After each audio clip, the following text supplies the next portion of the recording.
안녕하세요. 인지심리학자 김경일입니다. 네, 안녕하세요. 관계 전문가 김주윤입니다. 와, 오늘 그 김경일 교수님 예, 팬미팅이 있다고 해서 제가 설레는 마음으로 왔는데 선생님 팬미팅 아니고요? 예, 예, 단독 예, 가문의 영광입니다. 네. 자, 제가 지금 이게 모임, 이 만남의 성격이 사실은 저의 팬심인 것도 절반이 있죠. 지금 제가 너무너무 좋아하는 분이라서 정말 가문의 영광이자 네. 개인적 영광입니다. 예, 네. 이렇게 너무 좋은 주제, 이 적정한 삶을 네. 가지고 만나 뵙게 돼서 너무 영광이에요. 오늘 정말 기대하고 왔어요. 네, 네. 작정한 삶 아니고 네, 적정한 적정한 삶. 삶. 네. 아, 진짜 작정하고 살았던 저로서는 이거 진짜 약간 뼈를 맞는 듯한. 네. 하긴 중간중간에 왜 말씀하실 때 보면 왜 작심하고 얘기하시는 네. 그 톤이 좀 있죠. 맞아요. 저 이렇게 릴렉스라는 게 인생에 별로 없고 항상 그 목표를 향해서만 사는 약간 그런 성향이었죠. 하긴 그렇네요. 그러니까 뼈 때리는 말씀은 정말 많이 우리에게 주셨는데 저도 계속해서 보면서 맞아 이러면서 제가 선생님 얘기하시면 막 심리학서들 찾아요. 그게 이 인간이 했던 얘기구나.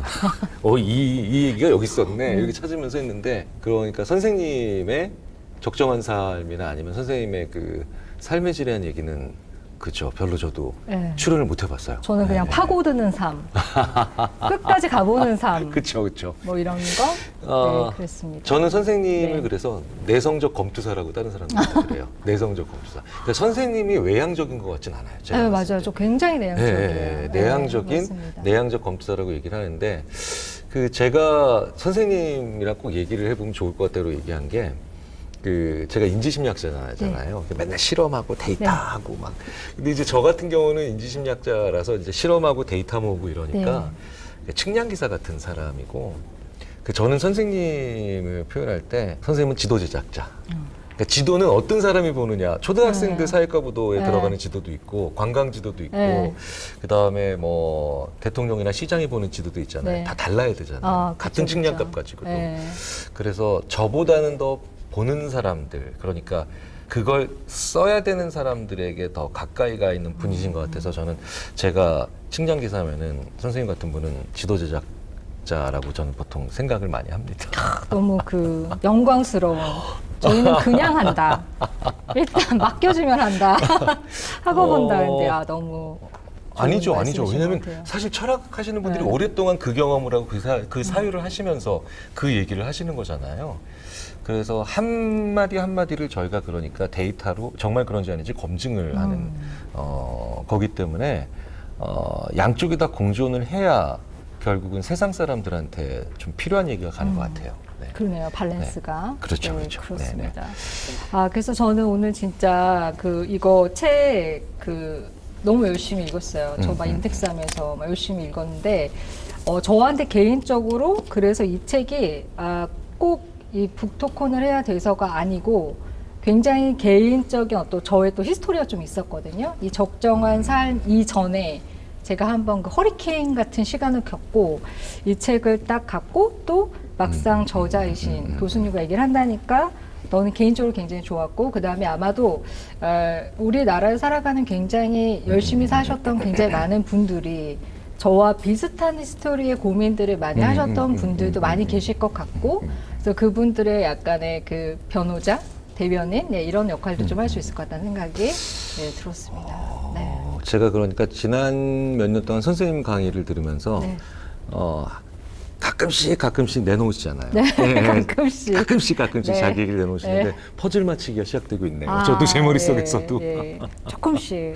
네네. 정말 이게 그 풀어놓지 않고 선생님 스타일은 쭉 가다가 그것도 매번 한 번도 아니고 어쩌다 한 번 살짝 풀어놓죠. 네, 맞아요. 네네. 이제 왜 어렸을 때 뭐 아니면 조금. 네네네. 그 다음에 저는 뭐 이제 부모님 관련된 얘기 하나 기억나고 또 대학교 다닐 들어가셔서 도시락 얘기 이런 거 진짜 조금씩 가끔씩 한 번씩 풀으셔서 근데 그러면서 이렇게 지난 몇 년 동안 선생님 강의를 쓱 들어보니까 쑥하면서 맞아 우리 김지윤 선생님의 인생에도 굉장히 폭풍 같던 시기와 그다음에 여러 가지 험난한 그런 일들이 많았었겠구나라는 생각이 드네요. 평탄이라는 거 자체가 없었죠.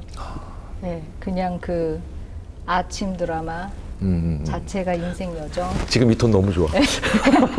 네, 그냥 뭐 그런 전 아침 드라마 속을 살았다 라고 표현하고 싶어요. 그래서 뭐 이 이야기를 이렇게 풀기는 쉽지 않았던 것 같아요. 예, 사회적으로 이렇게 제가 안전하다고 느껴야지 이제 풀 수 있는 이야기들이 이제 제가 뭐 조금 더 이렇게 젊었을 때는 좀 그 얘기를 제가 그렇게 저 약간 나 사연팔이 싫다. 이런 것들 그런 생각이 되게 많았어서 근데 제가 이제 조금씩 푸는 얘기든 저한테 소화된 것만 하나씩 이렇게 그러시는 것 거구나. 같아요. 그래요, 맞아요. 그 사연팔이 싫다라고 네. 말씀을 하시는 것에 저는 어떤 식으로 이해를 했냐면 이분은 남들 앞에서 자기 얘기를 확 하고 풀어놓는다라는 것에 대해서는 기본적으로 예의에 맞지 않는다라는 생각도 좀 하시는 것 같고. 원하지 않는 사람들도 있을 거고 네, 강의를 들을 때는 어쨌든 뭔가 다른 내용을 듣고 싶으신 것일 테니까 좀 그런 생각이 있었던 것 같아요. 그래서 저한테 되게 곱게 자란 것 같다 이런 느낌 받는다 이러시는데 저랑 좀 얘기하다 보면 꼭 그렇진 않은 것 같다 이렇게 또 얘기하시는 게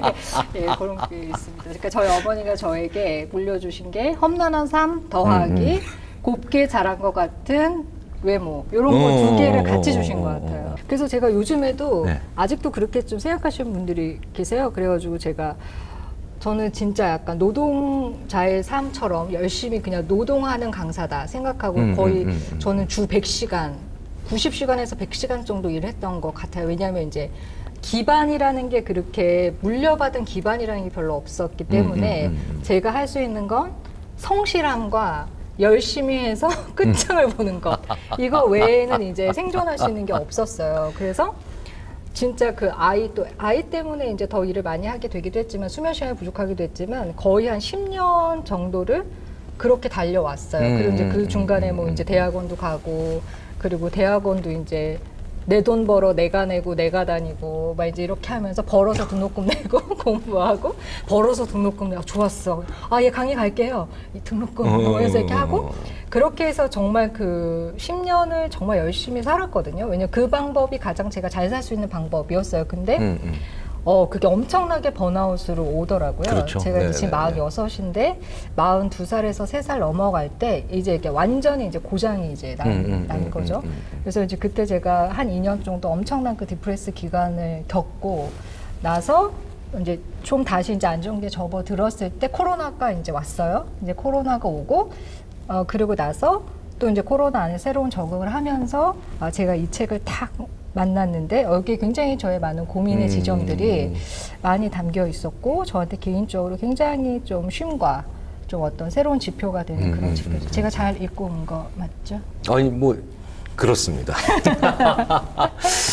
기억에 선생님이 한 2, 3년 정도 조금 제 눈에 제 귀에 좀 덜 보이고 덜 들린다라는 느낌이 있었어요. 1년 정도 아예 안 했었어요. 1년 이상 안 맞구나. 했었죠. 그래서 제가 기억나는데 6월 2일 날이 어쩌다 오른 이제 마지막으로 약속해놓은 녹화 날이었고 그게 이제 제가 찍었던 종지부였어요.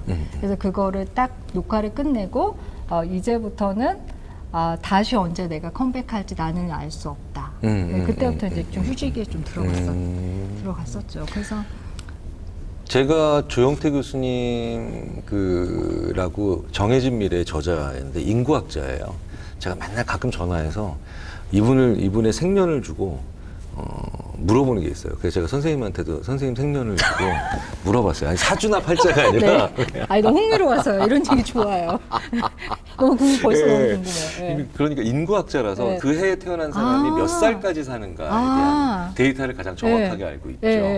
그래서 제가 가끔 오늘은 또 몇 년도 태어난 사람이야 형 맨날 이거 저한테. 제가 70년생이고 72년생인 조영태 교수가 제가 선생님 생년을 딱 보여주고 이분 몇 살까지 사실 거냐 그랬더니 이러더라고요. 약간 졸렸나 봐. 김지현 선생한테 이렇게 전해줘. 재수 없으면 140까지 사신다고. 정말요? 정말요? 안 그래도 지금도 힘든데.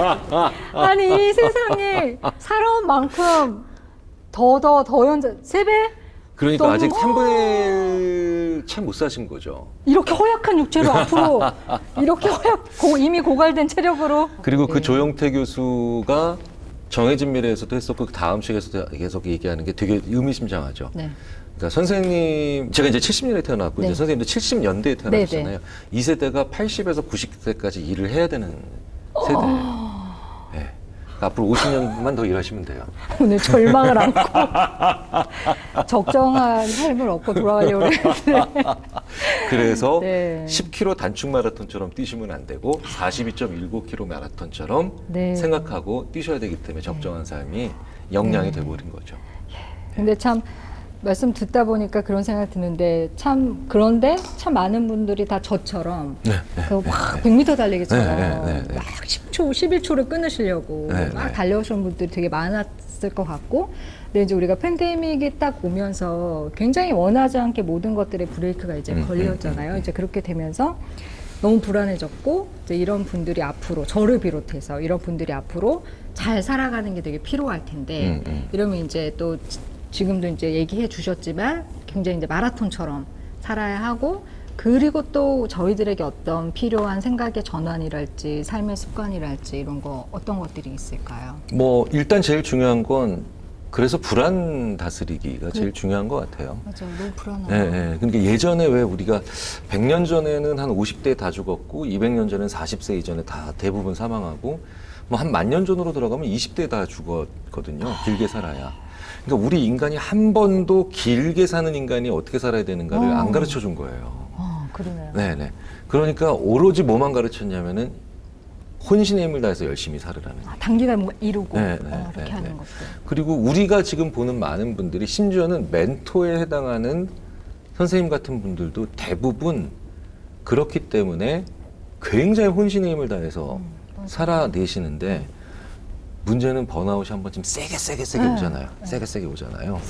네, 그런 삶이 물론 번아웃을 한두 번쯤은 경험하는 게 꼭 나쁜 것만은 아닌데 이제 거기서 무너지지 않고 밸런스를 잘 맞춰서 가야 되는데 예전에는 불안이라고 하는 것이 그렇게까지 불안이 굉장히 재밌게도 예술가의 전유물 같은 감정처럼 그러니까 왜 그 소위 말하는 뭉크의 작품이나 뭐 이런 식으로 그러니까 불안이라고 하는 게 아주 동물학적인 그런 불안 죽지 않을까 배고프지 않을까라는 불안부터 이런 거 외에는 대부분 존재의 불안이라든가 미래에 대한 불안은 사실은 굉장히 예술가나 아니면 굉장히 귀족적인 사람들에게만 허락됐던 감정이었는데 이제는 거의 모든 사람들이 아 나의 미래는 혹은 나의 일상은 혹은 내 주위에 있는 나의 삶은 여전히 유지될까 여러 가지 불안들이 있잖아요.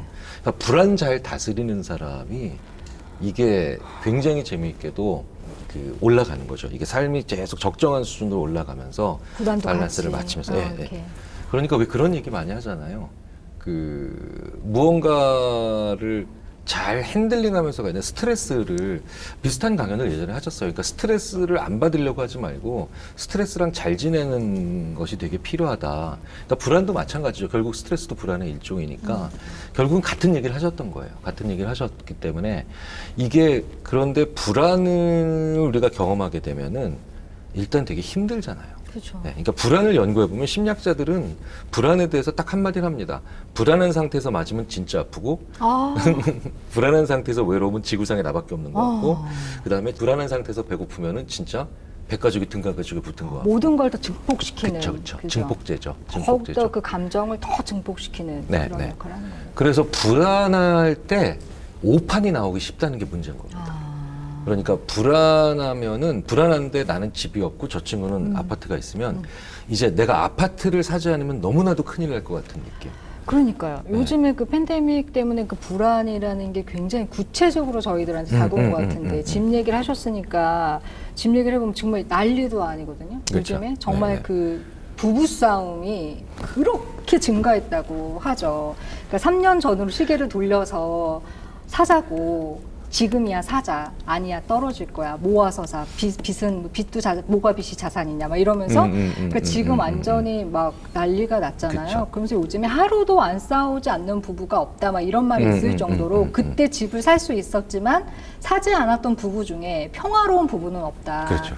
이런 말이 있을 정도로 막 이제 그러다 보면은 엄청나게 이제 그게 현실적인 문제로 이제 다가오고 참 근데 또 희한한 게 불안해서 싸우다 보면 나중에 그게 약간 후회나 무기력으로 가는 증상이 있다고 말씀하셨는데 그런 식으로 이제 가는 거 하면 이제 다 됐어 다 그냥 가는 거 됐어 아무 생각하지 말고 살아 그냥 내일 죽을 줄 어떻게 아냐 막 이러면서 막 끝장을 달리잖아요 이렇게 내가 처음부터 너랑 결혼한 게 잘못이지 내가 여기서 누굴 탓하겠냐 이러면서 막 끝을 가잖아 이렇게 불안이 관계에서 이렇게 미칠 때 너무 좋아. 이렇게 하잖아 이런 고통이 네. 모든 그 집집마다 이런 그 고통을 참 힘들어하시는 것 같아요.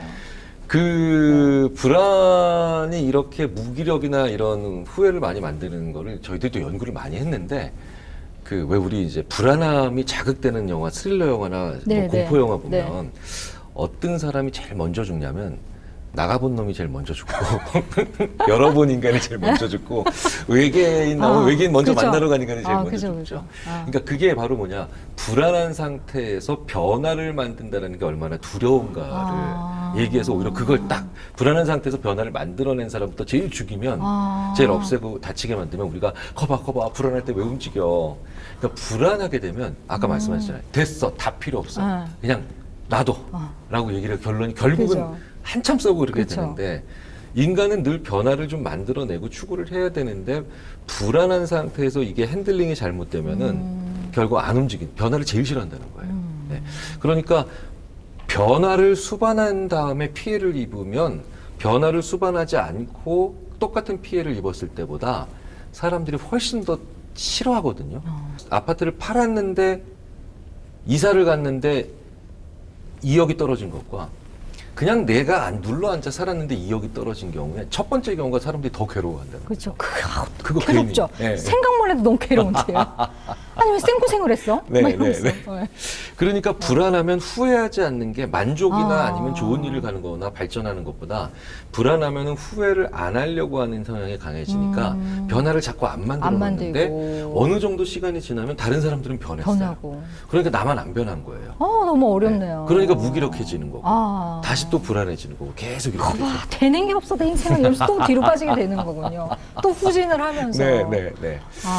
너무 참 그러네요. 자, 그러면은 또 우리가 이런 그 현상에서도 불안을 되게 또 많이 느끼게 되지만 또 코로나 시대가 오고 이러면서 이제 굉장히 그 인간 관계에서도 되게 불안을 많이 느끼잖아요. 근데 이제 여기 책에 보면은 우리 책에 보면은 이제 야, 이거 무슨 내용들이 참고서처럼 이렇게 다 티를 해주셔가지고. 저 불안이 높아가지고 이거 이렇게 하다가 뭐 놓치면 어떡하나. 존경합니다. 제가 살아가는 인생의 에너지는 불안. 네, 그럼요. 네, 그래서 네. 이 책 보면서 그거 되게 많이 저는 항상 불안이 좀 되게 나쁘다라는 생각을 되게 많이 했었어요. 왜냐면 힘드니까. 근데 저는 지금 생각해보면 저희 할머니가 저를 키우셨는데 저희 할머니도 굉장히 좀 불안이 높은 성향이셨던 것 같아요. 그래서 왜냐면 저 할머니가 이제 그 인생을 살아가는 많은 것들을 알려주셨는데 이제 특히 버스에서 내리기, 버스에서 안전하게 내리는 방법을 알려주셨는데 네. 그때 어떤 식으로 알려주셨냐면 일단 두 정거장 전에 일어나야 돼요. 일단 제 초등학교 때 일단 두 정거장에 일어나 그 다음에 차가 완전히 섰을 때 와요 앞으로. 그래서 문을 양손으로 붙잡고 있어야 되고 급정거했을 때 좌로 30도, 우로 30도 돌 수 있는 각도 계산을 하고 그 다음에 문이 열릴 때 손이 찔 수 있거나 이런 것들을 다 계산했어요. 그 다음에 이제 내리는 방법, 그 다음에 내릴 때 양발이 땅에 닿기까지 버스에서 무엇이든 손에서 놓아서는 안 된다. 막 이런 것들 되게 알려주셨거든요. 그래서 제가 생각해보면, 우리 할머니가 느꼈던 어떤 그런 불안을 제가 이제, 그러니까 그런 것들이 이제 저한테도, 나한테 좀 약간 그런 성향적인 게 좀 있나 보다 이런 생각이 좀 들고, 그러면서 이제 되게 이제 저도 제 인생을 살 때 저를 움직이게 하는 어떤 역동이라는 것이 예를 들어 굉장히 진취적인 미래를 향하여 뭐 이런 거기보단 너무 불안하니까 일단 책이라도 한 권 더 쓸까? 이러면서 이제 쓰고 이런 것들이 더 많았던 것 같아요. 근데 그게 정확하게 불안이 가지고 있는 절반의 긍정적 효과죠.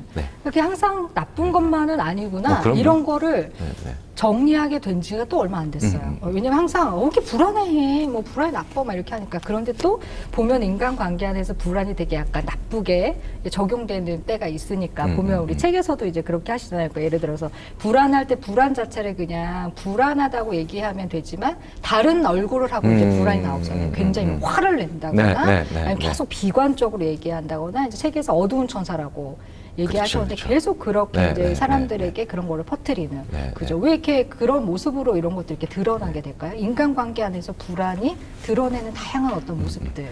일단 지금 선생님께서 가지고 계신 그 불안의 긍정적인 측면, 실제로 일 잘하는 사람과 남들보다 더 생산적인 사람, 그리고 공부를 잘하는 학생 다 조사해 보면 평균적인 사람들보다 불안의 수치가 약간 높아요.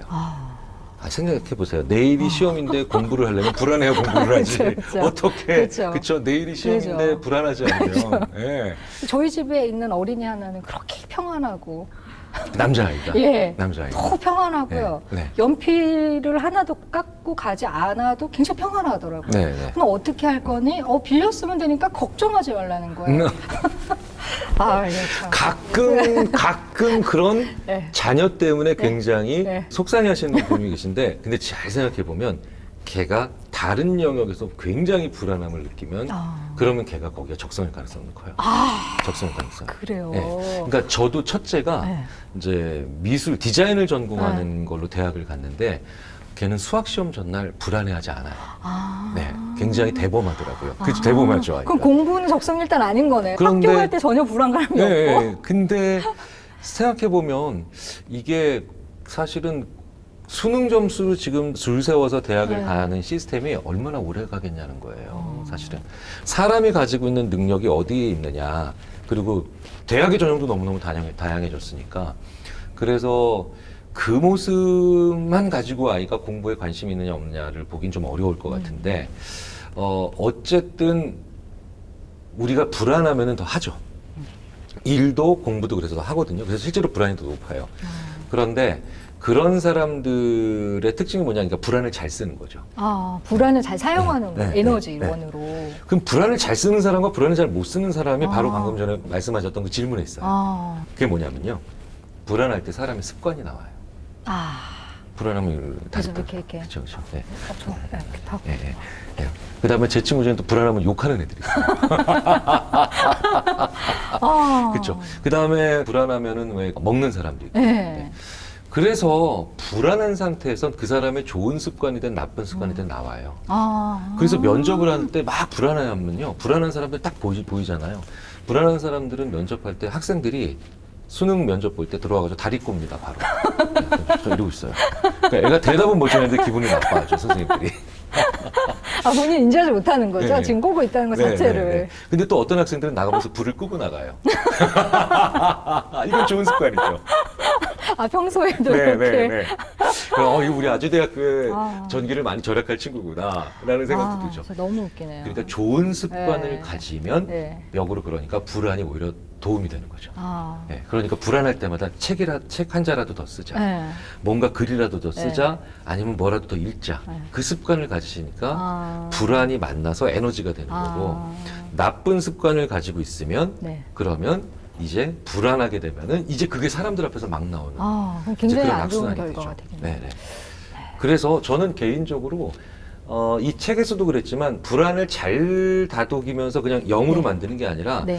불안을 잘 에너지화하는 그런 얘기들에 대해서 좀 더 말씀을 많이 드리려고 노력을 했었거든요. 그럼 결국 그 사람들은 저를 비롯해서 불안은 나쁜 거야, 없어졌으면 좋겠어, 불안은 제로가 되면 좋겠다, 이런 바람들이 아마 있으실 텐데 네네. 결국에 그러면 이제 저희가 이제 해주시는 말씀을 종합해 보면 불안은 그렇게 다스리는 게 아니라 불안을 다스리는 건 어떤 다른 룰이 있는 거인 거네요. 네네. 예. 그래서 불안한 사람들이 뭣도 잘 만드냐면 게임도 잘 만들어요. 혹은 우리가 일종의 얘기하는 그런 서비스도 잘 만들거든요. 이 서비스 같은 게 예전에 오기 전에 저도 이제 결혼을 해가지고 이제 하도 이제 술 좋아하니까 이제 늦게 들어가고 지금도 늦게 들어가고 네, 이런 고민을 하고 있는데 제 아내가 불안하지 않을 때는 이렇게 얘기도 됩니다. 오늘 몇 시에 들어와? 한 10시쯤 들어갈 거야. 이래도 괜찮아요. 네. 근데 뭔지 아내가 불안하면 네. 그렇게 얘기하면 이게 좀 굉장히 좀 힘들어해요. 근데 이럴 때는 쪼개는 거죠. 지금 9시쯤 출발을 해서 10시 좀 전에는 집 근처에 사거리 정도 도착하고 그 다음에 10시 다 되면은 거의 동네 들어갈 거야 라고 얘기를 해요. 그러면 마음에서 급간이 한 3개, 4개로 나눠지거든요. 네. 근데 이렇게 되면 불안이 줄어들어요. 뭔가 이렇게 구체적으로 쪼개가지고 뭔가를 예측할 수 있을 때 모호함이 줄어들수록 그쵸. 불안이 줄어들죠. 결국은 똑같은 시간이 걸리는데 그래서 우리가 배달앱 쓰면 좋아하는 거죠. 네. 그쵸. 배달앱 계속 쓰면 계속 오니까 이렇게 주문이 주고 오나. 되니까. 그죠? 네, 네, 계속 오니까. 그렇죠. 그러니까 그 배달앱에서 그렇게 잘라야 그리고 중간중간에 어디쯤 음식이 왔고 어디쯤 남았는가를 알려줘야 사람들이 좋아한다는 걸 누가 알겠어요? 불안해 본 사람이 아는 거죠. 그렇죠. 그거 진짜 맞는 말씀이신 것 같아요. 저도 저가 불안이 높으니까 제가 저희 애한테 처음으로 그 화장실에서 혼자서 뒤처리하는 방법을 알려줄 때 5가지 경우의 상황을 쪼개서 알려줬던 것 같아요.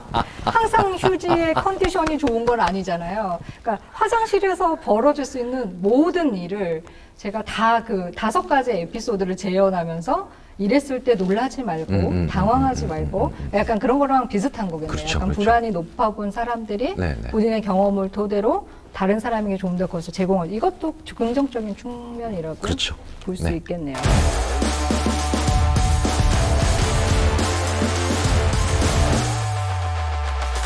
그러면 또 저희가 어쨌든 다 불안하다 뭐 이런 건 알겠는데 그러면 이제 불안할 때 이제 굉장히 이제 스트레스를 받으니까 나쁜 습관도 나오고 이제 굉장히 이제 그런 것들이 나오면서 다양한 양상들이 드러나잖아요. 근데 우리가 그걸 알아채지 못할 때가 되게 많은 것 같아요. 그러니까 스스로 내가 지금 뭔가 불안하기 때문에 이렇게 하는 거구나 이러기보다는 그냥 약간 다른 감정으로 오인할 때가 많은 것 같거든요. 특히 제가 느낄 때 우리나라 사람들은 그 어려서부터 그 희노애락을 다양하게 표현하지 못했던 순간이 되게 많은 것 같고 그래서 제가 느낄 때는 관계에 있어서도 예를 들어 이제 부정적인 감정의 시그널이 오면은 그거를 감지하는 데 시간이 굉장히 오래 걸리는 것 같아요. 뭐 화났다, 서운하다, 뭐 슬프다 일단 그 불편한 감정들을 이렇게 정확하게 네이밍해서 쪼개는 것도 굉장히 어색하고 그러다 보니까 불안이라는 감정도 내가 지금 이게 불안해서 그렇구나라는 걸 스스로 알아차리기가 굉장히 좀 그 불안의 얼굴이 나에게 어떻게 다가오는지 사람마다 다 다를 수 있겠지만 그래서 좀 궁금한 건 이럴 때 내가 좀 불안한가? 이렇게 약간 역으로 스스로 이렇게 질문해 볼 수 있는 좀 상황이 있다면 그러니까 불안을 스스로 알아차리는 방법 이랄지 아니면 내가 나 되게 불안하구나. 불안은 되게 이렇게 엄습하는 감정이잖아요. 그럼 이제 우리가 장기적으로 불안을 다스릴 때는 이제 아까 이제 긍정적인 효과로 이제 다스리지만 불안이라는 감정 자체가 저희한테 막 이렇게 월요일날 눈 뜨고 화요일날 눈 뜨고 확진자가 또 막 오르고 또 막 4단계가 되고 막 이런 상황에서 막 계속해서 새로운 불안의 환경들이 막 생기면 저만 해도 이제 아침에 할 때마다 숨이 턱턱 막히고 막 강의 취소 연락이 막 6개씩 하루에 쫙쫙 들어오고 이러면은 이제 막 굉장히 이제 불안이 그냥 이렇게 엄습해 오죠. 그럴 때 참 우리가 그런 것도 어떻게 좀 스스로 알아차리고 좀 다스리고 좀 그런 감정들을 좀 이렇게 잘 이렇게 이겨나갈 수 있을까? 일상에서. 사실은 그래서 제가 선생님께서 얘기하신 내용을 저희 인지심리학자의 입장에서 오히려 소화를 해서 얘기하는 거랑 크게 다르지 않는데 사실 그 내용을 상당 부분 많이 사람들한테 말씀을 해주고 계세요, 선생님도. 근데 저희식의 언어로 바꿔보자면 이렇게 되어 있죠. 아까 말씀드렸다시피 불안한 상태에서 자기 습관이 나오잖아요. 네네. 그런데 그러니까 자기 습관을 누른다는 건 대단히 어렵거든요. 불안할 때 어떤 사람은 심지어 아부하는 사람도 있고 불안할 때 화내는 사람도 있고 그다음에 불안할 때 먹는 사람이 있잖아요. 그런데 이게 불안한 거구나. 내가 습관이 나올 때는 여러 군데서 나오니까요. 근데 이게 불안해서 그런 거구나라는 걸 알아차리는 단서 중 하나가 바로 뭐냐? 강도 조절이 안 되는 거죠. 강도 조절이. 자기 스스로 강도 조절이 안 돼요, 그 순간. 그러니까 불안할 때 화를 내는 습관이 있는 사람은 화의 강도 조절이 안 되는 거예요. 그러니까 화내면서 싸우는 거 굉장히 얘기 많이 좋은 거 많이 해주셨잖아요. 근데 또 불안한 사람이 또 습관이 나올 때 만약에 예를 들어서 누구한테 아첨을 해요. 근데 불안한 사람이 아부하면 딱 티나요. 어떻게? 그러니까 덕담하는 게 아니라 완전히 아첨이라는 게 금방 티가 나요. 그러니까 본인도 나중에 아차 싶어해요. 그러니까 불안하면 자기 습관이 나오는데 불안이라고 하는 걸 알 수 있는 본인 스스로가 알 수 있는 되게 중요한 단서 중에 하나가 바로 뭐냐? 이거 내가 왜 강도 조절이 안 되지? 이렇게 스스로 뭔가 이게 조절이 잘 안 되는. 그렇죠. 먹는 것도 조절이 안 되는 그렇죠, 거네요. 그렇죠. 그러면 강도 조절을 할 수 있는 방법이 하나 있죠. 내가 정신 바짝 차리면 되지 않나? 뭐 그럴 수도 있겠지만 그 사실 그게 쉽지가 않잖아요. 네. 강도 조절을 할 수 있는 방법이 대부분 두 가지인데 첫 번째는 상황적이고 두 번째는 내가 스스로 할 수 있는 아주 간단한 방법인데요. 첫 번째는 바로 뭐냐? 사람이 무언가의 강도를 조절할 수 있는 때가 언제냐? 안 지쳐 있을 때예요. 체력적으로. 아, 좀 에너지가 네, 네. 있을 때. 밥 먹고 난 다음에는 강도 조절이 돼요. 아, 밥 먹고 난 다음에. 네. 아. 근데 밥 먹기 전에 화내면 뭐 그죠. 예, 일단 근데 먹고 얘기하면. 그렇죠. 뭐 그 얘기 뭐 전문가시잖아요. 예. 밥 먹고 난 다음에 싸우라고 하셨잖아요. 그렇죠. 먹고 싸워야죠. 네, 네. 그러니까 체력이 있으니까 정신적으로 그렇죠. 강약 누를 수 조절, 있는- 누를 수 있는 게 아. 생기죠. 그러니까 이게 지쳐 있을 때 나오는 습관은 정말 제어가 안 돼요. 그럼 코로나 시대이기 때문에 되게 감정적으로 불안한데 요즘 또 코로나에서 집콕 많이 하셔서 다이어트 하시는 분들 되게 많잖아요. 네, 네. 안 좋네요. 그러니까 다이어트보다는 약간 이럴 때일수록 더 운동이 운동? 가미된 다이어트가 좋죠. 차라리 네, 홈트를 더 이렇게 하시면서 네, 네, 하는 네. 게 훨씬 더 낫겠죠. 그렇죠. 이럴 때 무작정 굶으면 제가 봤을 땐 굉장히 안 좋은 결과가. 이제 전쟁 같은 삶을 네, 네. 살 수 있겠군요. 운동하는 거 안 보여? 안 먹는 거 안 보여? 그치. 이렇게 되는 거죠. 그러네요. 두 번째는 그때 내 나쁜 습관이 나올 때 그게 네. 이제 먹는 행동이든 말하는 거든 네. 뭐든 자기가 자기를 모니터링 할 수 있게 내가 지금 강도 조절이 안 되는구나 강약 조절이 안 되는 걸 느낄 수 있는 유일한 또 다른 방법은 속도를 느리게 하는 거예요. 속도를 조금만 늦춰보는 거야. 그러니까 내가 이런 말은 해야지 이런 말을 하지 말아야지 이렇게 내용에 집중하다 보면 정신 차리기 힘들어져요. 네, 근데 오로지 속도만. 그러니까 예를 들어서 불안한 상태에서 지치기까지 했는데 내가 욕하는 습관이 나오면 이건 제어가 안 되죠. 최악이네요. 예. 그럼 유일한 안전장치는 속도를 느리게 하는 것밖에 없어요. 왜냐하면 욕을 느리게 하는 게 되게 어려워요. 그렇죠. 그렇게 해야 되는 거죠. 그러니까 그죠? 선생님께서 뭐라고? 선생님께서 그죠? 왜 그러잖아요. 가끔 왜 접촉사고 하실 때 뭐 그렇게 깜빡이를 안 키우고 들어오면 어떻게 느니까 들이대대라고 있으면서 뭐 너 몇 살이야? 그죠? 최고 하이라이트 뭐 당신 뱃살보다 적을까봐 이거 이게 다 스피디하게 나오잖아요. 그죠. 근데 한쪽만이라도 말을 천천히 하게 되면은 딴 데로 튕겨나가지 않고 문제에 집중하기가 쉬워진다라는 그죠. 게 저희 쪽에서는 속도로 이게 완급이 되거든요. 그렇기 때문에 속도를 이렇게 조금 속도만 좀 줄이자. 먹는 거든 뭐든 말하는 거든. 그게 아마 괜찮은 인지심리학에서 많이 연구된 방법들 중에 하나입니다. 네. 너무 솔깃한 방법인 것 같아요. 이거 보시는 분들도 좀 나쁜 습관 중에 스스로도 참 괴로워하시는 게 아마 좀 화나면 욕이 나오시고 운전할 때도 옆에 귀한 분 태우시고 그렇게 제 경험. 튀어나왔는데 담을 수는 없고 하지만 저는 이런 사람이 아닙니다라는 메시지를 전하고 싶지만 모든 것이 불가능해진 그 압박적인 이 상황에서 참 당황스러우셨던 분이 그리고 왜냐면 저희 그런 연애 고민 되게 많이 오거든요. 뭐 만난 지 6개월인데 정말 좋은 사람이었어요. 그런데 국도를 달리고 있었습니다. 욕을 하더군요. 정말 다른 사람 같았어요. 저는 차에서 내리고 싶었습니다. 만나도 될까요? 결혼해도 될까요? 이런 고민 되게 많이 오시거든요. 그러니까 그런 사람들에 대한 어떤 조금 거시지표에 대한 얘기를 선생님들이 많이 해주시고 저희 같은 이제 측량기사 같은 인지심리학자들은 그때 이런 걸 보죠. 그 사람이 한테 요거는 확인해 보세요. 밤새고 왔는지 배고픈지. 네, 그러면 그런 상태였는지. 누구라도 자기의 나쁜 습관은 있는데 문제는 그 습관을 잘 핸들링을 못하는 사람이면 이건 정말 문제가 있죠. 네네. 그래서 이런 상황적 요인도 저희가 같이 보라고 좀 말씀드려요. 그러네. 어쨌든 욕을 천천히 하기 괜찮을 것 같아요. 네, 저는 참고로 선생님 우리나라에서 네. 무서운 얘기를 천천히 할 수 있는 사람은 김지훈 선생님밖에 없다. 저요? 그런가요? 농담입니다. 재밌네요. 네.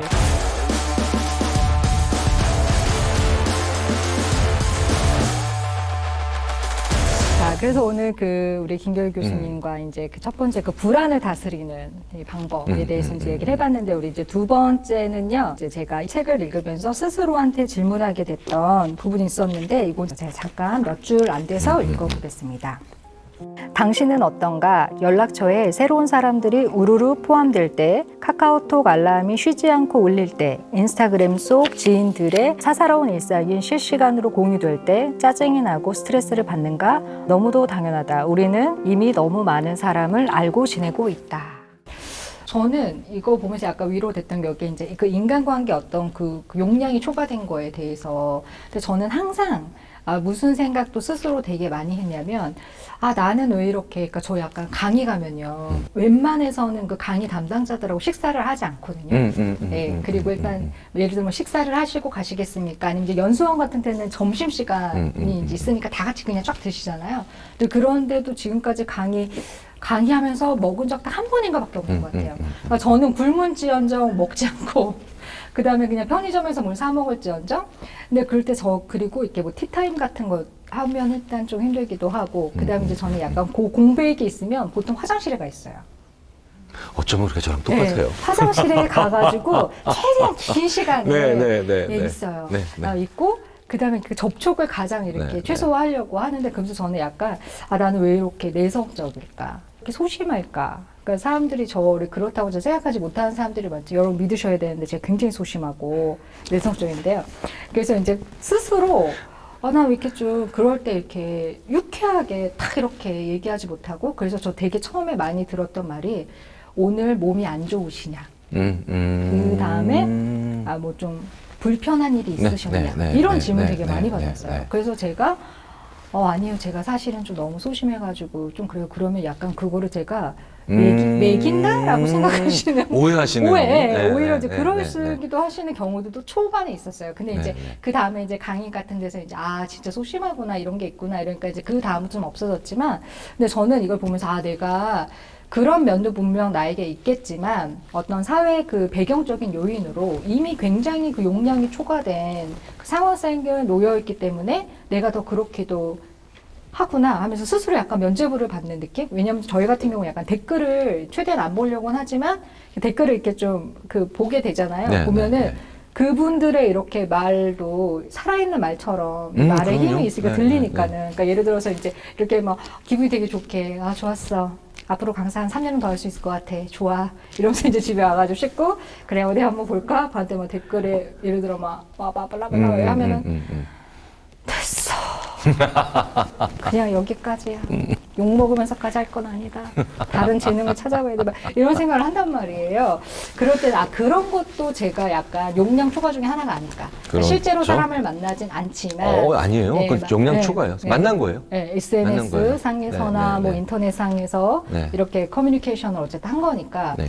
참 많은 분들이 그런 고민들을 저와 같이 하고 있을 것 같아요. 그래서 이제 연애도 이제 사람들이 그래서 이제 더 하기를 힘들어하기도 하는 것 같고, 그런 것 같습니다. 그렇죠. 용량 초과의 관계 용량 초과. 그럼요. 그러니까 많은 사람들 사이에서, 심지어는 저는 지하철에서 사람들 사이에서 이렇게 있는데 슬쩍 시선 피하고 이쪽 보다가 또 저쪽 눈 맞춰서 살짝 피하고, 이때도 조금씩 쓰는 거예요, 에너지를. 그러니까 우리 뇌가 이렇게 낯선 사람의 얼굴을 보도록 설계되어 있지 않다는 거죠. 그 로빈 덤바라고 하는 진화인류학자가 150이라고 하는 숫자를 굳이 얘기한 게, 아니 생각해 보세요. 지난 27만 년 전이든 15만 년 전이든 그 전에 구약의 시대든 신약의 시대든 뭐든 어떤 식으로 나누든 우리가 이렇게 엄청나게 많은 사람들을 보고 살기 시작한 지가 얼마나 됐냐는 거예요. 그렇죠. 지금은 150명 작은 말. 그렇죠. 근데 인간관계 범주가 너무나 이제 한정적이고 너무나 또 다른 그 사람을 찾기에는 너무 많은 에너지가 들고 불가능했으니까. 참. 그래서 그러면 우리들이 어쨌든 그렇게 너무나 용량 초과인 어떤 그런 관계들을 맺게 되고 스트레스가 없지 않은 것 같아요. 그러면은 그래도 어떻게 이런 와중에 소중한 인간관계를 좀 지켜나갈 수 있을까? 왜냐면 좀 다 지키고 싶진 않잖아요. 선택받고 싶기도 하실 것이고, 누군가를 선택하고 싶기도 할 것이고, 그런 사람들과의 관계를 되게 유지하고 싶으실 거고, 어떻게 선택과 집중을 좀 해야 될까요? 일단은 가장 중요한 건 이제 이게 바로 사회적으로 나의 자원을 다 써버린 상태잖아요. 그렇죠. 심지어는 상대방도 써버린 상태이게 되면, 그러니까 집에 들어가면 우리 가족은 왜 대화가 없을까요? 라고 하는데, 사실은 정말 뭐 애정의 문제가 있든 아니면 정말 다른 어떤 그런 결함이 있든 그럴 수도 있겠지만, 근데 전혀 문제가 없는 상태, 그냥 너무 완전히 사회적으로 자원을 다 써버린 상태에서 서로가 집에 들어가 버리는 그런 경우가 꽤 있어요. 그럴 수 있을 것 같아요. 네, 그러면 진짜로 왜 그런 경우는 가끔 하지 않으세요? 특히 선생님 그런 경우 많으실 것 같은데 정말 사람들을 많이 만나고 강연을 하고 그들과 한 사람분과 한 분과 눈 맞추고 난 다음에 차에 딱 타면 전화가 오는데도 받기 싫은 거죠. 이게 눈앞에 보이는데도. 안 받은 적 있어요. 그리고 되죠. 나랑 가까운 네. 사람임에도 불구하고 네. 못 받겠는 거죠. 그죠. 그러니까 이게 바로 뭐냐, 여기에 쓸 사회적 자원이 없는 거죠. 그럼 답은 간단하죠. 혼자 있는 시간을 안 가지면 이게 되게 위험해요. 혼자 있는 네, 시간을 늘려야 하는. 제가 그래서 회의 많이 하는 기업의 임원분들한테 네. 자, 이렇게 사회적으로 정말 완전히 소진됐다는 느낌이 들 때는 가족도 타인이다라는 걸 인정을 해야 된다. 그리고 나도 그들에게 타인일 수 있다.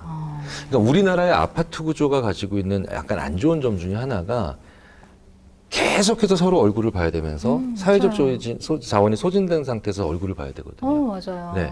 그래서 제가 한 번도 아파트에서 안 살아봤어요. 근데 제가 중학교, 고등학교, 대학교 다닐 때 저희 집이 2층 집이었어요. 되게 낡은 2층 집이었는데, 근데 2층 집에 저랑 제 동생은 2층에 있잖아요. 부모님이 1층에 있잖아요.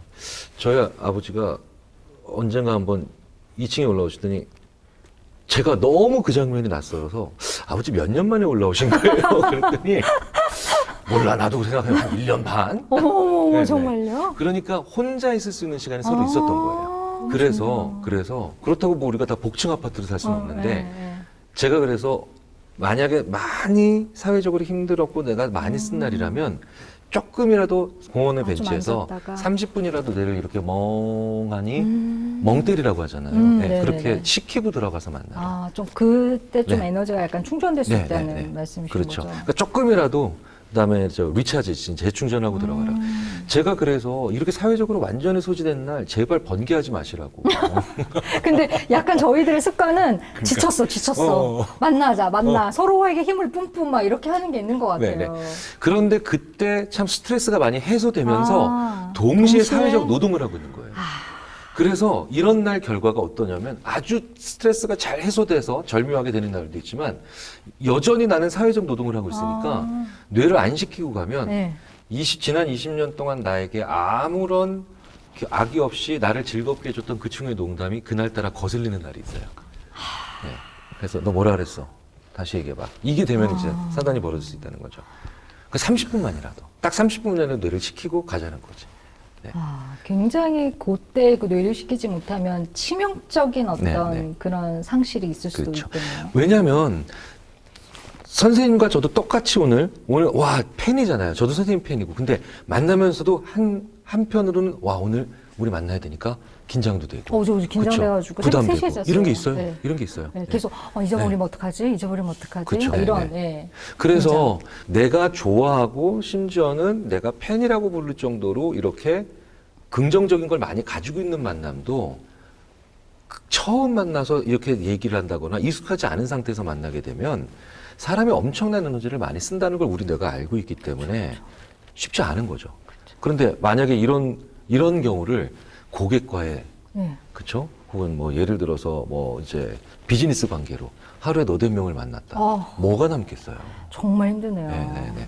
그러니까 이렇게 관계를 맺기 전에 상대방도 나도 혼자 있는 시간을 어느 정도 가지고 만나는 건 저는 심지어 이렇게 얘기합니다. 이거 예의라고. 서로 간에 대한 예의가 될 수도 있다고. 네. 듣다 보니까 약간 들으시는 분들 중에 이런 좀 고민이 생길 수도 있을 것 같아요. 근데 예를 들어서 이제 만약에 부부 관계를 예로 든다고 한다면 한쪽은 이제 계속 집에 혼자 있어요. 그래서 하루 종일 혼자 있어요. 그리고 한쪽은 하루 종일 사회적인 자원을 쏟았어요. 근데 보통은 그랬을 때 또 문제가 많이 생길 수 있잖아요. 그럼 이럴 때 서로가 이런 걸 좀 아는 게 되게 도움이 되겠네요. 그럼 당신이 들어오기 전에 에너지를 좀 잠깐 이렇게 좀 쉬고 뭐 어제 차 한 잔이라도 하고 들어와도 괜찮아. 너무 빨리빨리 집에 들어오지 않아도 돼. 와서 그냥 몇 시에 밥 먹을지만 얘기해줘. 뭐 이렇게 가도 되겠네요. 훨씬 서로가. 그럼요. 그래서 저는 개인적으로, 그러니까 저는 뭐 상담 전공도 아니고 그런 건 모르지만 이제 상황만 세팅을 할 때, 약간의 코칭을 할 때, 이제 제가 봤을 때 이런 경우가 꽤 효과적인 적이 있었어요. 그러니까 예를 들어서 이제 우리가 이제 일반적으로 아직도 여전히 많은 케이스가 이제 전업주부이신 경우에 집에 혼자 있고 남자가 밖에서 일을 하는 경우가 꽤 많다고 하셨을 때 남자가 사회적으로 소진됐잖아요. 근데 이제 부인이 이제 혼자 집에 있는 시간이 길어졌잖아요. 그러면 순간적으로 이걸 뇌를 착각시키는 거예요. 남편이 들어오기 1시간 전에 일부러 부인께서 자기 볼 일을 보시는 거예요. 보시러 나가요, 먼저. 그럼 남편은 빈집에 들어와요. 빈집에 들어오면서 뇌가 씻고 한 30분에서 1시간 정도 이러고 있는데 아내는 부인은 사회적 자원을 쓰고 들어오고. 사회적 자원을 좀 쓰고 난 다음에 워밍업이 된 상태로 들어와. 그러니까 서로 괜찮네요. 이제 한쪽은 충전된 걸 보충하고 한쪽은 약간 쓰면서 낮추면서 딱 보면 만나고. 되게 재밌게도 부부가 피식 웃어요. 평화롭네요. 네, 나는 밖에서 죽어라 일 열심히 해서 이게 뭐야 이게 아니라 들어왔는데 부인이 먼저 나중에 들어와 막 이러면서.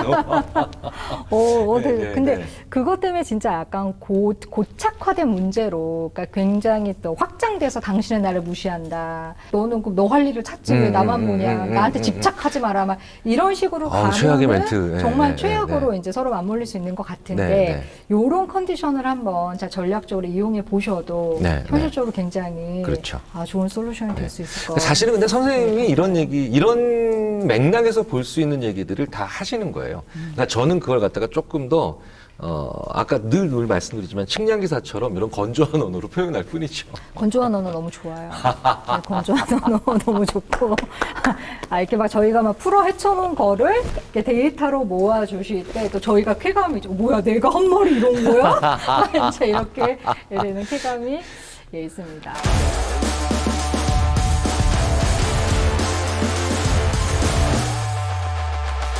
결국에 우리가 궁극적으로 좀 찾아가는 어떤 그 꿈이랄까 이런 게 참 행복. 다 먹고 살려고 하는 거 아니야. 뭐 이런 얘기들 많이 하시는 결국 행복. 근데 저는 약간 개인적으로 행복해 본 적이 별로 없었어요. 그래서 행복이란 단어가 굉장히 낯설기도 했고 어떤 느낌이었냐면 굉장히 사치스럽다. 그러니까 저에게 어울리지 않는다. 그리고 지금 갖기에는 굉장히 적합하지 않고 내가 소처럼 일해서 열심히 노력하면 그 언젠가 미래에 잡을 수 있을지도 모르는 그 무엇이라고 42살까지 생각했어요. 근데 그 다음에 이제 많은 일을 겪으면서 그게 아니고 현재에 찾을 수 있고 누릴 수 있는 그 쪼개기 행복 이런 것들에 대해서 되게 많이 생각하게 되는데 그런 부분에서 이야기를 좀 해보고 싶은데요. 여기 보면 우리 지금 교수님께서 비트를 외쳐주실 건가 봐요. 아니요, 이거 저 드랍 더 빛. 네가 진짜로 원하는 게 뭐야? 이거를 한번 해보라고 해서 되네, 이거 되네, 이게 되는구나. 진짜 원하는 게 저는 진짜 소장님께 여쭙고 싶죠. 네. 소장님 진짜 원하시는 게, 좋아하시는 게 뭡니까? 저는 정말 저 좋아하는 거는 전 꾸미는 걸 굉장히 좋아합니다. 옷. 저는 20대부터 호피를 굉장히 좋아했고요. 호피.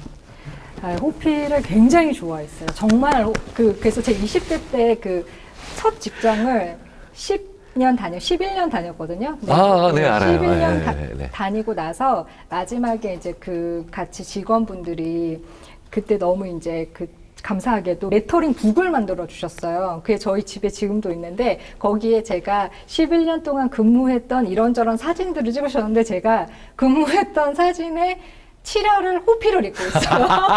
호피 가디건, 뭐 호피 목도리, 뭐 이런 거 있죠. 그래서 표지도 호피로 해가지고 그래서 제가 이제 그 별명이 호피 언니, 뭐 호피 누구 뭐 이런 거였는데 근데 저 그 호피 좋아하고 이제 지금은 이제 되게 다양한 패션을 이제 좋아해요. 그래서 이제 저는 이렇게 스스로 뭐 이렇게 꾸미고 옷 이렇게도 입어보고 저렇게도 입어보고 이런 스타일 되게 좋아하는데 근데 제가 제일 많이 들었던 말은 아니 왜 호피를 좋아해? 이런 말이 되게 어울리지 않아. 20대가 좋아할 만한 아이템이 아니야. 야, 호피는 우리 엄마가 우리 할머니 입는 건데 이런 말 진짜 많이 들었고 그다음에 또 제가 제일 많이 들었던 말은 남자들이 안 좋아해. 이런 말 되게 많이 들었어요. 근데 이제 지금이야 이제 여성이 되게 주체적으로 자기를 이렇게 선택하는 것에 굉장히 그 발언들이 많고 이제 그런 것들이 굉장히 많이 이렇게 우리가 의식이 이제 굉장히 서로 간에 많이 이렇게 좀 짧게 깨어나게 됐지만 저 때는 그게 그렇게 막 공론화된 게 그렇게 많진 않았었거든요. 저 뭐 대학교 그러니까 26년 전 이럴 때는 근데 제가 대학교 1학년인데 호피를 입으면 뭐 오빠들이 막 야, 우리 엄마인 줄 알았어. 야, 너 이러면 남자 안 생겨. 너 남자들이 싫어하는 것만 좋아한다? 막 이런 얘기를 되게 많이 들었어요.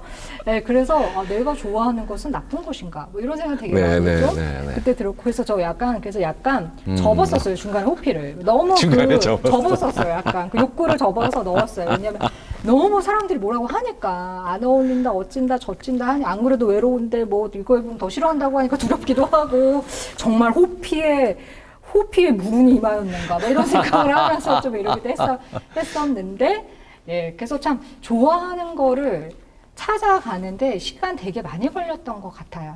그나마 이제 저는 호불호가 좀 확실한 스타일이어서 접었던 호피를 다시 좀 꺼냈고 그 다음에 이제 저는 이제 강사를 할 때는 이렇게 그러니까 뭐 이렇게 딱 매뉴얼이 있는 건 아니지만 주로 강사들이 입지 않는 옷이 있잖아요.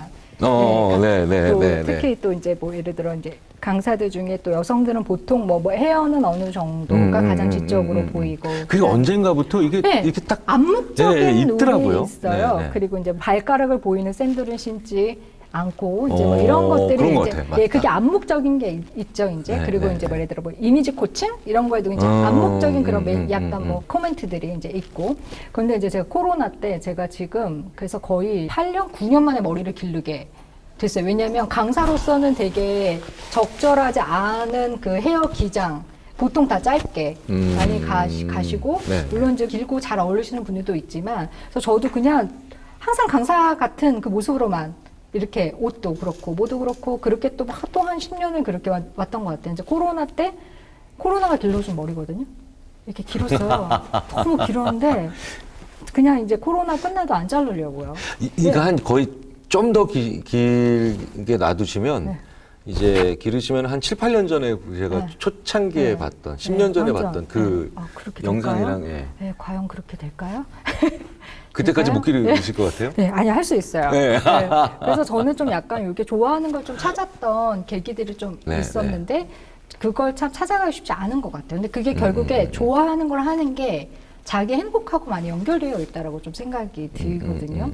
근데 그런 거를 찾기가 저희 현대인들이 또 굉장히 또 저희는 딱 도식적인 삶을 보통 많이 살잖아요. 몇 살에 대학을 가고 이런 직업을 번역하기도 가지고 힘든 정년기라는 말. 그다음에 연봉이 이만큼 돼야 행복한 거고 이때 결혼을 해야지 하는 거기서 결혼 정년기라는 말도 있고 그리고 아이는 몇을 낳아야 하고 그다음에 4인 가족을 잘 이루어야 하며 뭐 인서울에 있어야 하고 이런 굉장히 많은 그 지표들을 가지면 행복할 것처럼 얘기를 해주니까 그리고 만약에 또 그걸 다 가진 사람들이 행복하지 않다고 하면 사람들이 굉장히 약간 마음을 혼내죠. 이런 복에 겨운 아니 보기에 겨워서 또 이렇게 그래서 참 인간이 본질적으로 자기 자신이 좋아하고 행복하고 이런 길을 찾기가 참 어려운 환경이 우리가 아닌가 이런 생각이 좀 드는데 저희가 어떻게 행복할 수 있을까요? 심지어는 그래서 불행하다는 얘기도 마음대로 못하는 불행하다는 얘기도 할 자유가 없었다라는 얘기를 할 정도로 근데 특히나 그게 한국에서 좀 많죠. 한국에서 좀 많았던, 강했던 게 사실은 우리 한국 문화의 장점 때문이에요. IMF 때 금 모으고 2002년 월드컵에 제가 이제 미국에 있을 때 한국 축구가 4강 간 거는 어떤 뉴스도 안 나오는데 오로지 어메이징 지저스 하면서 나오는 게 바로 뭐냐면 어떻게 5천만이 전 국민 한 가지 색깔 옷을 입고 나와서 응원을 하냐는 거예요. 어떻게 나라가 그러는데 금을 모으고 이게 바로 뭐냐 우리 사회잖아요. 우리 그렇죠. 근데 재밌는 건 심리학자들이 이건 뭐 거의 모든 심리학자들이 이제 오랫동안 밝혀온 사실인데 이거 한 문장으로 압축하자면 나는 좋아하는 걸 가지고 싶은 자하고 우리는 나쁜 걸 막아내고 싶은 자하고 이거 거의 그 정말 뭐라 그럴까요? 이게 심리학 10계명 중에 하나라고 봐도 될 정도로 이게 심지어 그렇기 때문에 그 노련한 판매 사원들은요. 같은 제품을 파는데도 혼자 온 고객과 일행으로 온 고객한테 말이 달라요. 왜냐하면 혼자 온 고객은 자기가 좋아하는 걸 좀 보려고 하거든요. 근데 우리로서, 그러니까 일행으로 온 고객들은 나쁜 게 막아진 흠이 없는 거를. 근데 이제 우리가 전형적인 우리 사회죠. 우리 사회. 와, 거의 진짜 이 지구 역사에서 유래를 찾아볼 수 없을 정도로 우리가 강력한 문화가 한국 문화거든요. 우리 남편 놀라운 표현이잖아요. 그렇죠. 우리 남편. 그렇죠. 네, our husband. 그렇죠. 그러니까 이제 그 우리가 강력하게 이제 힘을 가지면서 단결하고 위기를 극복해 나가고 그 다음에 역경을 헤쳐나가는데 되게 유리한 건데 문제는 이게 좋아하는 걸 가지고 싶은 자는 아닌 거죠. 그렇죠. 그래서 나만 안 가지고 있는 걸 더 민감하게 쳐다보게 만드는. 아, 그래서 왜 우리나라에서 지난 수십 년 동안 거의 뭐 전가의 보도 뭐 혹은 뭐 진짜 뭐 거의 가장 완벽하게 가장 강력한 그 광고 카피는 이거였습니다. 결국 수많은 제작자분들이 저한테 하죠. 이거면 된다며. 너 빼고 다 샀다. 네, 이거죠, 뭐 결국 우리나라에서. 아, 그죠. 너 빼고 다 아, 샀다. 불안하죠. 네. 그러니까 뭔데. 네. 심지어는 그래서 그 남의 시선에 관련된 광고가 늘 대부분 그걸 절묘하게 아름답게, 그걸 심지어 아름답게 표현하거나 이러면 그해 광고의 최고의 광고로 뽑히기도 하죠. 이걸 보여주는 그 정수가 뭐냐면 몇 년 전에 나온 광고인데요. 요즘 어떻게 지내니? 라는 친구의 말에 그랜저로 대답했습니다. 네. 번역도 안 돼. 영어로 바꿔봤더니 How are you? 그랜저. 아, 그러네요. 그렇죠. 이제 그게 바로 뭐냐? 네. 우리의 얘기거든요. 그렇죠. 그러니까 근데 되게 재밌는 건 후피로 다시 돌아오시는 게 이게 코로나. 네. 나 혼자 있는 시간이 많아지니까 네. 그런 거 이게 같아요. 되는 거예요. 예, 이게 맞아요. 내가 이제 나라는 같이. 그 예전에 그 한국 제가 기업 자문을 할 때 한국 사람들이 이렇게 얘기하는 게 그 수많은 역량에도 불구하고 요건 좀 고쳐야 될 거 아니겠냐. 부장님 뭐 좋아하세요? 시끄럽게 하지 않는 거 좋아하십니다. 네 친구 뭐 어떤 음식 좋아해? 걔 맵지 않은 거 좋아해. 그러니까 좋아하지 않는 거를. 그 사람이 싫어하는 걸 치우면 그 사람이 행복할 거다. 근데 우리나라에서도 이 얘기는 굉장히 많이 돌아다녀요. 무슨 얘기냐? 그 사람을 진정 사랑하는 건 그 사람이 싫어하는 걸 하지 않는 것이다. 그렇죠. 중요하죠. 너무 중요하죠. 어렵죠. 네. 굉장히 중요한 네. 건데 문제는 이게 필요 조건이지 충분 조건은 아니라는 거예요.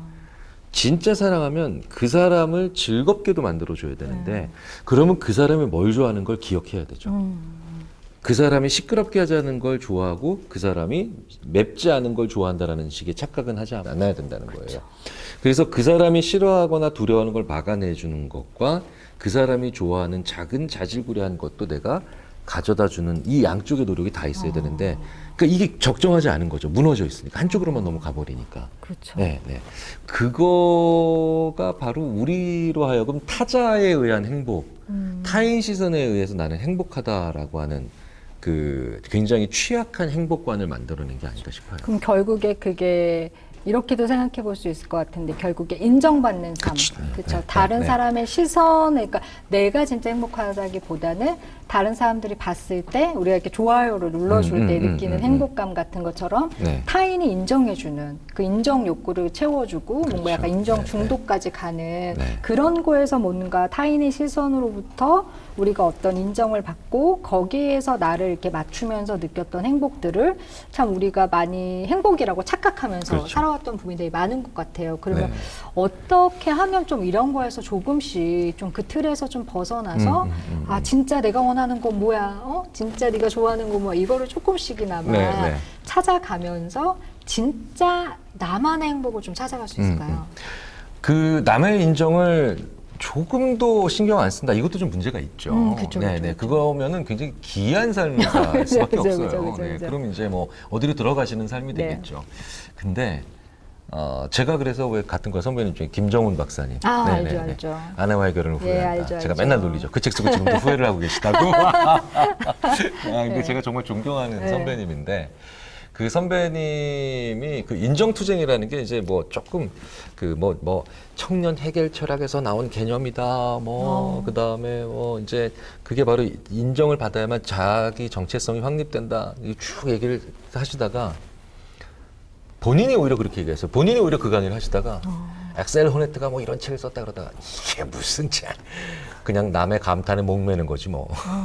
그러니까 이렇게 얘기를 하시는데 그게 훨씬 더 이해가 쉽죠. 남의 감탄에 목을 맨다. 딱 느끼는 네. 근데 이게 한국 사람들에게는 특히 남의 감탄을 받으려고 너무 열심히 사는데 근데 문제는 감탄사라는 건 감탄이라고 하는 게요. 기본적으로 휘발성이 강해요.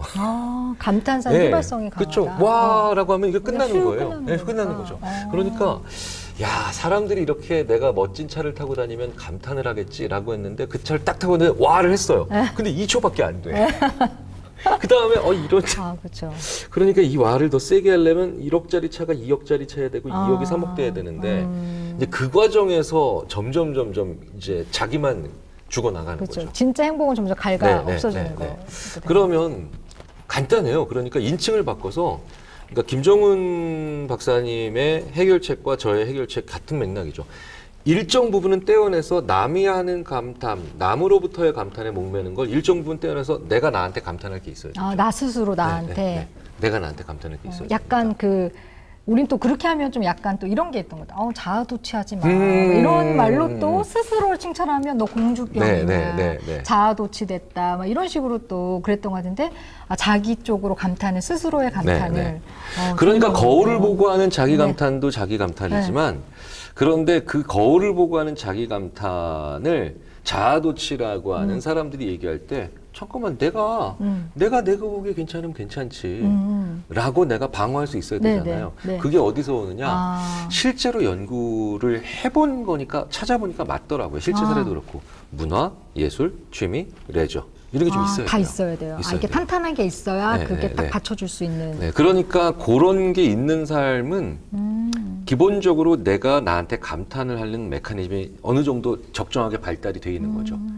그러니까 그게 발달돼 있는 사람은 자기가 자기한테 감탄했을 때 결국은 내가 봐서 이렇지만 이게 자아도취라고 또 놀림받겠네 라고 하는 불안의 영역으로 보내는 게 아니라 자기가 봤을 때 자기가 감탄을 하면 그걸 믿을 수 있는 거예요. 그러니까 약간 진정한 자기 만족하고 좀 연결되어 있는 부분이 있겠네요. 그렇죠. 자기가 하는 거에 대해서 스스로 감탄한다는 것은 스스로 한 것에 대해서 평가에 상관없이 스스로 만족할 수 있는 능력 이런 거하고도 연결이 좀 될 수 있겠네요. 참으로 재미있게도 그래서 요새 진정성 연구가 다양한 분야의 연구의 심리학자들한테 그래서 굉장히 바로 최근에 굉장히 각광을 받고 있고 주목을 받고 있는데 우리가 진정성이라고 사전에서 찾으면요 참되고 바르다라고 하는 그냥 참되고 무슨 그 급품 같은 교훈 같은 게 돼 있죠.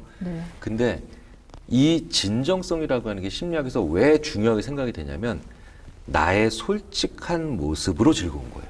나의 솔직한 모습으로 즐거운 거예요.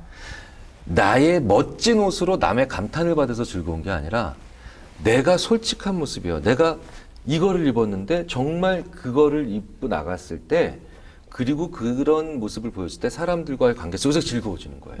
그러니까 이게 대단히 어떻게 보면 어려운 개념이에요. 하지만 계속해서 나가야 되는 개념이죠. 그래서 제가 만약에 오늘부터 발가벗고 다니는 게 나는 제일 좋아 라고 했는데 사회가 용인 안 해요. 이거 문제죠. 네, 그렇죠. 문제죠. 그렇죠. 큰 문제죠. 그런데 제가 만약에 오늘부터 제가 얼마 전부터 청바지를 좋죠, 청바지. 입어요. 제가 청바지를 2020년 그러니까 작년부터 거의 한 20년 만에 입었어요. 20년 만에 입으셨어요? 네. 왜 그런가 봤더니 저도 몰랐는데 제가 굉장히 옷을 캐주얼하게 입는 편인데도 제가 재미있게도 대학에 있는 교원이니까 전임 교원이니까 청바지를 안 입는 것이 되게 당연하다고 생각을 하는 거예요. 그러니까요. 그 복장에 대한 그런 게 참 있죠. 그리고 되게 재밌는 건 그 중간중간에 몇 번 입어봤던 청바지를 입었을 때 제가 엉덩이가 좀 튀어나와서 오리궁둥이라고 하는 말에 그렇게 상처가 됐던 거예요. 또 누가 그런 말을. 그러니까. 그래서 마찬가지죠. 그래서 근데 얼마 전부터 청바지를 입었는데 너무 편하고 좋은 거예요. 좋죠, 청바지. 그리고 청바지를 입었더니 최소한 사람이 이렇게 좀 꽉 막혀 보이지 않고 그렇죠. 그런 게 있어요. 훨씬. 제가 봐도 저는 청바지가 제가 보기엔 잘 어울려요. 자신감을 가지세요. 스포츠 레저 문화에게. 이제 그런 것들과 문화, 예술, 취미, 레저가 이렇게 싹 같이 들어오면은 이게 한쪽에서 이렇게 내가 나한테 감탄할 수 있는 메커니즘이 다른 쪽에서 내가 나의 진짜 모습을 보여줄 때 그것에 대한 용기를 주더라는 겁니다. 그래서 요새 이게 진정성인 거예요. 내가 나를 받쳐주기도 하는 그쵸? 거네요. 내가 나의 실제 모습을 사람들한테 보여주면서도 그들과 내가 공존을 잘해 나가게 만드는 이게 진정성의 실체인 거죠. 참되고 바르게 살라는 이런 아주 어떻게 보면은 그 남의 시선에 부합되는 게 아니라 그래서 이게 철학하시는 분들과도 요새 사실은 다음 이야기 들고 나중에 이렇게 맞아 떨어지는 게 그 숭실대학교에 제가 굉장히 존경하는 그 김선욱 교수님이라고 박사님 계신 철학자세요.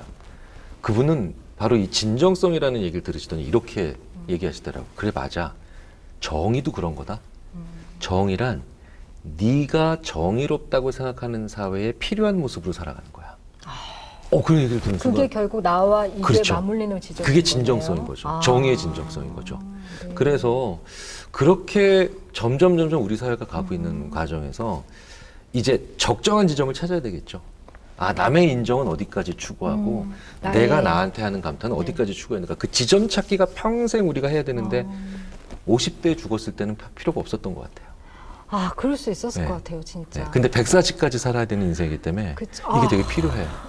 140. 그러니까 이 교집합이 없이는 네, 이 버틸 수 있는 그렇죠. 그게 없어지는. 결국에 네, 이제 네. 거기에서 진짜 또 중년 이상을 살아갈 진짜 자아를 찾는 행복, 어떤 진정한 삶이 거기에 존재한다는 말씀이시죠. 그렇죠. 그리고 그 적정한 삶이 그렇기 때문에 그 교집합이 관계에서도 필요하다는 거죠.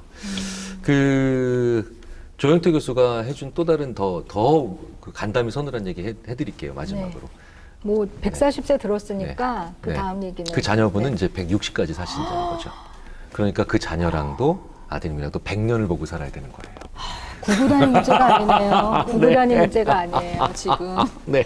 그러니까 그 친구랑 100년을 같이 공존해야 되는 부모 자식 관계니 이제 우리가 어떤 관점을 가져야 되는가도 한번 생각을 해봐야 된다는 겁니다.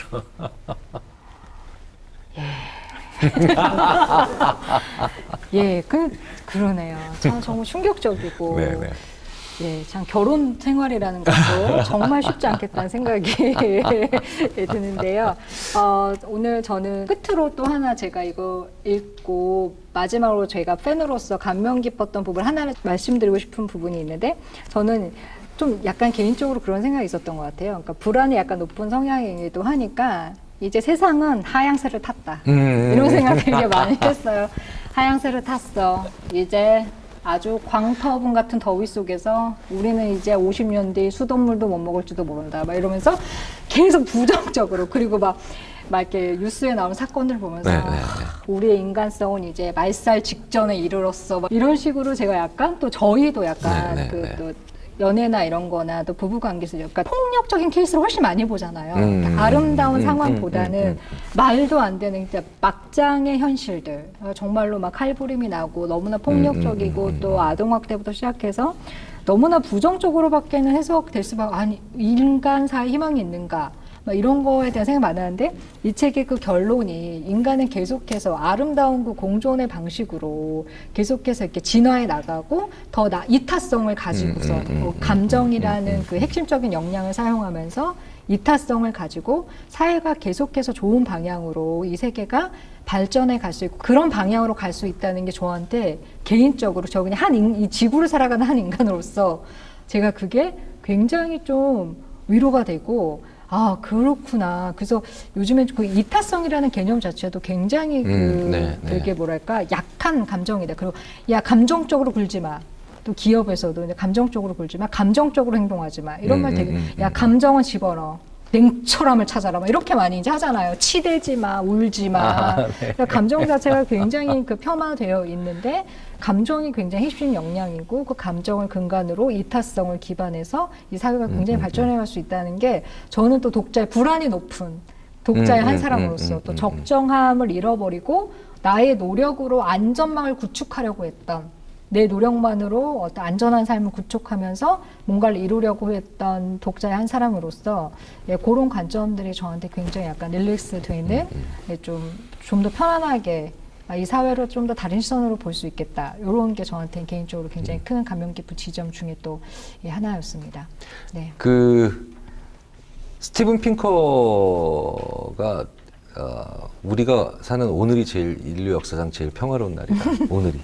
과거는 항상 더 폭력적이었고, 과거는 항상 더 어두웠었다. 근데 되게 재밌는 건 스티븐 핑커 같은 거장이든 저 같은 평범한 학자든 이런 사람들이 이렇게 데이터에 기초한 낙관적인 혹은 긍정적인 미래를 계속 볼 수 있는 게 사실은 소장님 같은 선생님 같은 비관론자들의 각성 때문인 겁니다. 왜냐하면 여기에 만족하지 않고 이거 봐 이렇게 안 좋잖아 이렇게 문제 있잖아 라고 끊임없이 문제를 제기하는 소위 말하는 비관적 각성론자들이 계속해서 존재하기 때문에 인류가 계속 이렇게 긍정적이고 낙관적으로 갈 수 있다라는 참 재밌는 아이러니 같지 않으세요? 아, 그러네요. 그렇죠. 네. 아, 맞아요. 저는 그런 각성 상태로 살아가는 그렇죠. 것 같아요. 왜냐하면 그러니까 네. 소장님 같은 분들이 계시기 때문에 점점 더 우리가 더 그래 그러니까 이거 막아야 되겠다. 이런 건 더 없애야 되겠다. 다양함을 좀 더 인정해야 되겠다라고 얘기하는 거죠. 네. 네. 너무 좋네요. 참 재밌는 이런 선순환 네. 그런 것 같아요. 네. 아, 너무 신기합니다. 그러면 이제 잘 아쉽지만 네. 시간이 너무 빨리 갔는데요. 마지막으로 이 책을 읽으시는 독자분들에게 저자로서 꼭 한 말씀 해주신다면 어떤 말씀을 좀 해주시고 싶으신지. 그 마이클 샌델의 정의란 무엇인가의 마지막이 좀 허무한데 진짜 중요한 답이죠. 정의란 정의가 무엇인지 끊임없이 매일같이 고민하는 게 정의다. 근데 사실은 나에게 적정한 삶은 오늘 적정한 삶이 1년 후에 또 다를 수도 있거든요. 그러니까 인생은 끊임없이 그 적정한 지점이 어딘가를 고민을 해보는 건데 이런 고민을 이제 해야 되겠다라고 하는 이 고민도 의미가 있는 거구나라고 한 번쯤 이제 생각을 시작하게 만들어드리는 책이 됐으면 어떨까 하는 그런 바람이 있습니다. 네, 그 인생에서 그 되게 가치 있는 질문을 받을 때 사람들의 마음이 이렇게 확 이렇게 일어나잖아요. 그런 것처럼 이런 질문이 많은 분들에게 그런 질문이 되지 않을까 싶어요. 뭐 몇 등이니? 집 샀니? 뭐 했니? 뭐 이루었니? 어떤 인정을 받고 있니? 라는 질문하고 굉장히 결이 다른 질문이죠. 과연 그렇네요. 당신은 적정하니? 너는 적정하게 살고 있니? 그리고 이런 질문이 끊임없이 반복돼야 된다. 이런 도전은 참 저희 사회에서는 저희가 이렇게 쉽사리 받았던 도전은 아닌 것 그렇죠. 같고 네. 굉장히 의미 있고 가치 있고 많은 분들이 한 번쯤 이렇게 오늘 잠드시면서도 그래 적정한 게 뭘까 이렇게 생각하실 네. 수 있는 너무나 좋은 질문을 던져주신 것 같습니다. 아이고 감사합니다. 네. 네. 오늘 하여튼 독자분들 너무 좋으셨을 것 같아요. 아니에요. 네. 저는 그리고 선생님을 모시고 말씀을 나눌 수가 있어서 아주 너무 좋았습니다. 네, 오늘은 저도- 적정하지 않았어요. 네. 굉장히 극대화됐어요. 네, 저도 참 긴장 많이 했지만 너무 재밌었고요. 너무나도 이렇게 딱 저자와 함께 진짜 개인적으로 너무나 관심이 많은 영역이었던 적정한 삶에 대해서 얘기할 수 있어서 너무 감사했습니다. 감사합니다. 네, 감사합니다. 감사합니다.